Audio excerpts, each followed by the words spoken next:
2025-26 సంవత్సరానికి గాను అకాడమిక్ కన్సల్టెంట్ల నియామకం కోసం ఎస్వీ యూనివర్సిటీ ఇచ్చిన నోటిఫికేషన్ అమలును హైకోర్టు నిలుపుదల చేసింది.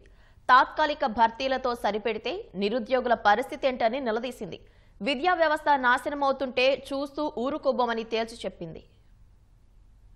నెలవారీ గౌరవ వేతనం ప్రాతిపదికన తిరుపతిలోని శ్రీ వెంకటేశ్వర విశ్వవిద్యాలయం అక్టోబర్ 31న ఇచ్చిన నోటిఫికేషన్ను హైకోర్టు ఆపేసింది. రూల్ ఆఫ్ రిజర్వేషన్ కు విరుద్ధంగా ఇచ్చిన నోటిఫికేషన్ను రద్దు చేయాలని ఎస్వీయూ కామర్స్ విభాగంలో అకాడమిక్ కన్సల్టెంట్ గా పనిచేస్తున్న డాక్టర్ కె కిషోర్ కుమార్ రెడ్డి మరో ఇద్దరు హైకోర్టు సింగిల్ జడ్జి వద్ద వ్యాజ్యం వేశారు. దానిపై జోక్యానికి సింగిల్ జడ్జి నిరాకరించగా పిటిషనర్లు ధర్మాసనం ముందు అప్పీలు వేశారు. జస్టిస్ భట్టు దేవానంద్, జస్టిస్ హరిహరనాథ శర్మతో కూడిన ధర్మాసనం వారి పిటిషన్ పై విచారణ జరిపింది. తాత్కాలిక ప్రాతిపదికన పోస్టుల భర్తీని తీవ్రంగా తప్పుపట్టింది. భర్తీ ప్రక్రియపై స్టే ఇవ్వొద్దని ఏజీ దమ్మాలపాటి శ్రీనివాస్ చేసిన అభ్యర్థనను తోసిపుచ్చింది. ఒప్పంద పొరుగు సేవల విధానంలో తాత్కాలికంగా పోస్టులు భర్తీ చేయడాన్ని తప్పుబట్టింది. న్యాయబద్ధం కాని నిర్ణయాలతో విద్యా సంస్థలను అడ్డాకూలీల కేంద్రాలుగా మారుస్తున్నారని ఆక్షేపించింది. విద్యా వ్యవస్థ నాశనమవుతుంటే చూస్తూ ఊరుకోబోమని ఘాటు వ్యాఖ్యలు చేసింది. నిర్దిష్ట కాలానికి నామమాత్రపు గౌరవ వేతనం చెల్లిస్తూ యువతను దోచుకుంటున్న ధర్మాసనం